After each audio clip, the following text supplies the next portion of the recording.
The silence was the first thing that struck me. The kind of unnerving, dead silence you only get in a house that's temporarily relieved of its pretenses. My parents, Arthur and Eleanor, were in Geneva for 2 weeks, ostensibly attending a luxury finance summit. I was left to house sit, or rather burden sit, in the house my grandmother, my Nana, had left me. It was 7:45 a.m. I was in the kitchen making coffee when my phone rang. Dad.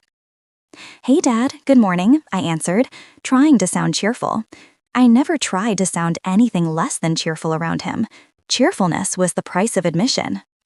"Ava, everything all right?" His voice was booming, slightly muffled by the European time difference. "Perfect. The mail sorted, the security system is—" He cut me off, but not on purpose.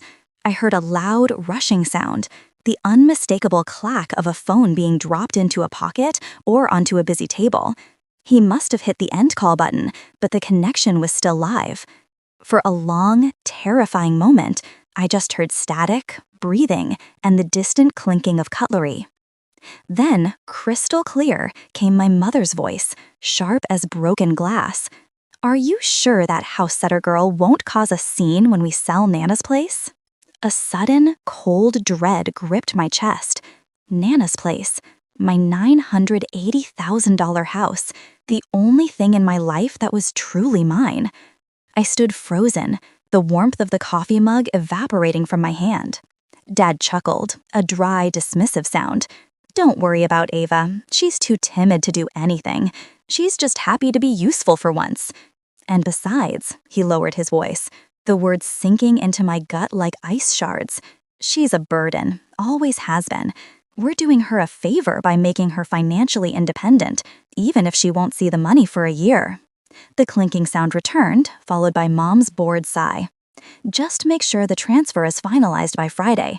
We need the capital for the Dubai project. And remind Ava to water the prize roses."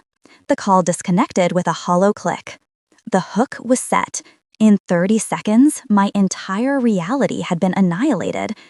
I stood there, staring at the perfectly polished marble countertop, a counter I had just scrubbed the night before, and heard my father's sentence echo. "She's a burden." Not a daughter, not even a person with feelings.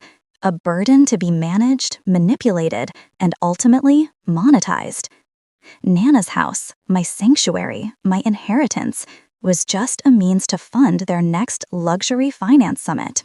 The betrayal wasn't the desire to sell, it was the sheer, breathtaking casualness of their contempt. The realization that every polite smile, every proud announcement of my modest achievements, every "love you," was a transaction, a way to keep their burden placid while they prepared the knife. My timid facade evaporated. I didn't cry. The rage that filled me was clean, surgical, and absolutely silent. I finally understood the truth. They weren't my family. They were my financial predators. And predators don't deserve warnings. I walked to the living room and retrieved the key to Nana's house from the emergency lockbox, the house they were so eager to sell while they were 4,000 miles away. I drove there, my hands steady on the wheel, my mind already running the algorithms of my new life. Nana's house was a beautiful old Victorian, filled with sun and ghosts of love I hadn't realized how much I needed. It was titled solely to me, a legacy Nana ensured my parents couldn't touch. But they knew I would never sell it. They were banking on my sentimentality, my timid compliance, my fear of making a scene. They were wrong. I unlocked the front door. The house smelled like lavender and dust, a smell of safety. I went straight to the old walnut desk and pulled out the thick file marked estate. My first call was to my Nana's lawyer, an old family friend named Mr. Peterson, a man who cherished Nana and always treated me with respect. He answered on the second ring. "Mr. Peterson," I said, my voice unnervingly calm, "I need you to sell the house, fast. I want a cash offer, no contingencies, close within 5 business days, and I want the proceeds transferred immediately into an entirely new account." Peterson was silent for a moment. "Ava, did your parents?" "My parents are in Geneva, Mr. Peterson. They know nothing. I am the sole owner. I am directing you to do this immediately. Discretion is paramount. If they find out, you lose me as a client forever." "Understood, Ava," he finally said, his professional reserve returning, though I could hear the surprise underneath. "The market is hot. I can deliver. You'll need to sign documents tomorrow morning." I hung up. The time was 8:30 a.m. They had 2 weeks. I had 5 days. The next few hours were a whirlwind of cold, calculated action. I didn't pack clothes. I packed memories.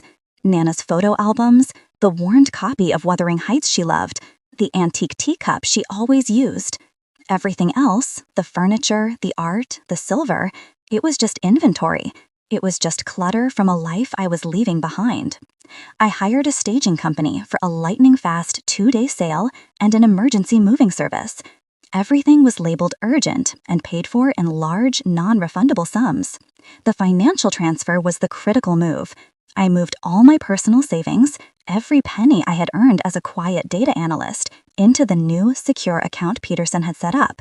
I changed every password, every 2-factor authentication, and deleted every trace of my digital self they might recognize. I was scrubbing the slate clean. I was no longer Ava, the burden. I was Ava, the ghost. The final signature on the closing documents felt like severing an umbilical cord. It was Wednesday afternoon, less than 48 hours after I heard that fateful sentence. The sale of the $980,000 house, now cash in my new untraceable account, was complete. The money they were planning to sell me out of was now my untouchable weapon. My parents were still blissfully enjoying their summit in Geneva, unaware that the foundation of their retirement and their Dubai project had just been liquidated by their timid burden of a daughter. I kept Nana's old small car. It was reliable, inconspicuous, and didn't have GPS tracking. My few possessions, the memories, not the clutter, were packed into the trunk.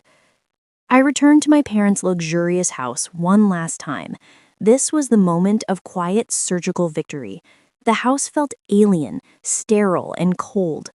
I went to the master bedroom and opened the safe. I didn't take cash. I took the original deeds to their other investments, the vacation condo, the boat loan, the portfolio papers. Just seeing them made me realize how much they relied on my father's genius organization, which was really just my quiet data work. I didn't need to take them. I just needed to look at them one last time, reminding myself of the empire I was abandoning, an empire built on the convenient dismissal of my worth. I closed the safe. I then went to the kitchen. This was where the call had happened. This was where the sentence, "she's a burden," had been dropped. I took a pristine white sheet of heavy cardstock and wrote a single line, taking care to ensure my handwriting was clear and perfectly legible. I placed the note on the marble countertop, weighted down by the antique bronze key to Nana's sold house. The irony was sweet enough to taste. I looked around the enormous, empty, expensive room one last time. I was leaving the prison they had created for me, but I wasn't leaving it empty-handed. I was leaving it with a debt paid in full. I walked to the front door, slipping my parents' set of house keys, car keys, and the garage remote into my pocket. They wouldn't notice the missing items for days, and even then, they would assume they were merely lost in transit back from Europe. The inconvenience would be minimal, but the confusion would be delicious. I walked out the front door, quietly closing it behind me. I drove to the nearest high-end locksmith. I presented the key to the sold house, the key that was currently weighted down on their marble counter, and had them stamp a single, perfect duplicate. I returned to my parents' house, parking down the street and approaching on foot. Using the spare house key I had slipped into my pocket, I went to the front door's deadbolt. I replaced the standard screws with industrial-grade, custom-machined bolts. Bolts designed to resist drilling and impact. The key they had would now turn, but the lock wouldn't open. The door was locked tight with a silent final seal. I placed the original spare key, the one I had not changed, into the emergency rock. They would find it when they couldn't get in. They would try that key, confirming the lock was broken, not lost. I got back into my small, unassuming car. I didn't drive away. I drove to the local police precinct. I walked in and approached the front desk. "I'd like to file a missing persons report," I said, my voice steady. The officer looked up. "Name?" "Ava Thorne." "And who is missing, ma'am?" "Me," I said simply. "I am leaving the country for an indefinite period. I need you to confirm that I am safe, that I left voluntarily, and that if my parents, Arthur and Eleanor Thorne, call in a panic, you have a verified record that I am not in danger, just gone." The officer was confused but professional. I showed my passport, my license, and the stamped closing documents for the house sale. He took copies, verified my signature, and gave me a time-stamped confirmation number. I was officially unmissable. My disappearance was validated. My final escape route was secure. I drove away from the pristine, manicured neighborhood, leaving the burden of myself behind forever. The note was sitting on the counter. The key was useless. The sale was finalized. And somewhere over the Atlantic, my parents were sipping champagne, discussing how soon they could sell my house. It was a full week later. I was sitting in a sparsely furnished apartment in a new city, several thousand miles from their reality.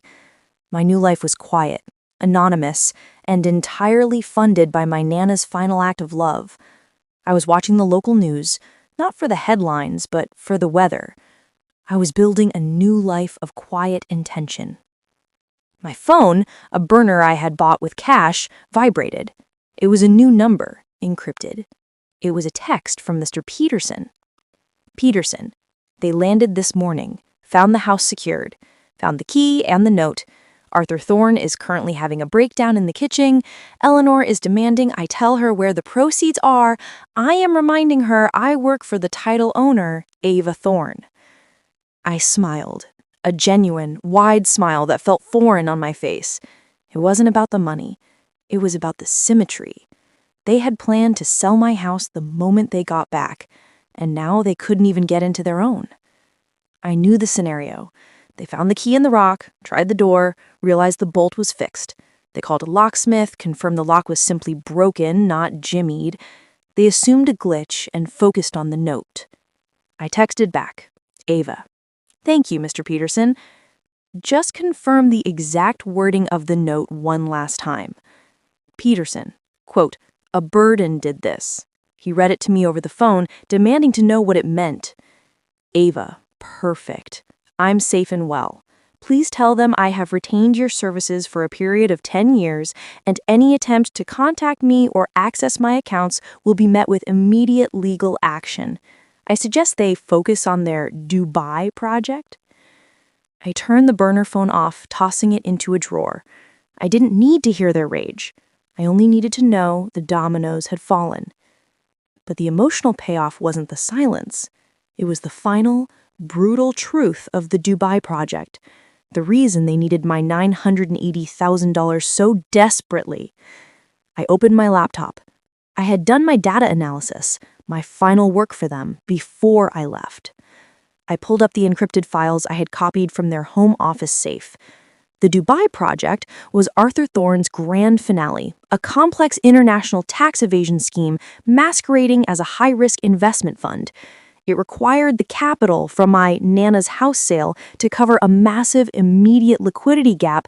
If they didn't secure that cash this week, the entire house of cards, their fortune, their reputation, everything would collapse under legal scrutiny. They weren't selling my house to get richer. They were selling it to avoid prison. This was the shocking revelation.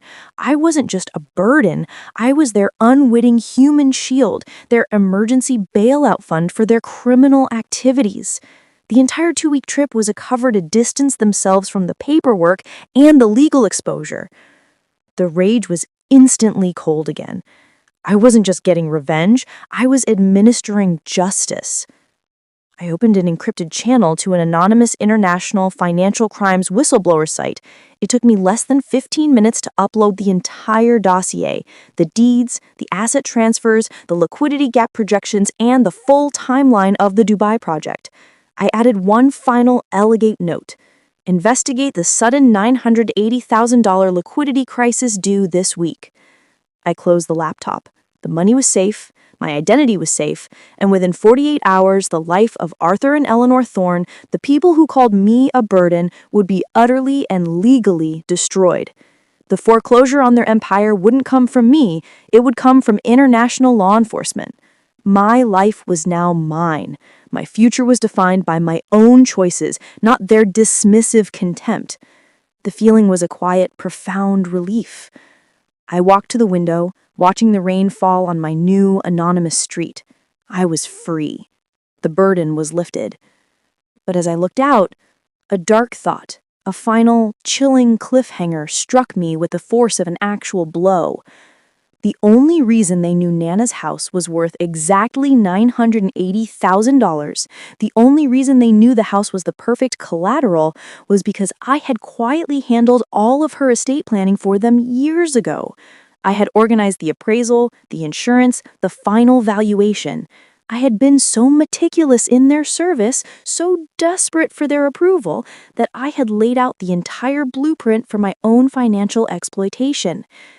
And the only person who had ever known Nana's true intentions for the money, the only one who had the documentation proving they were actively hiding Nana's true wishes for the entire estate from the tax authorities, was Arthur Thorne's partner, Mr. Peterson, the lawyer I had just entrusted with my entire fortune.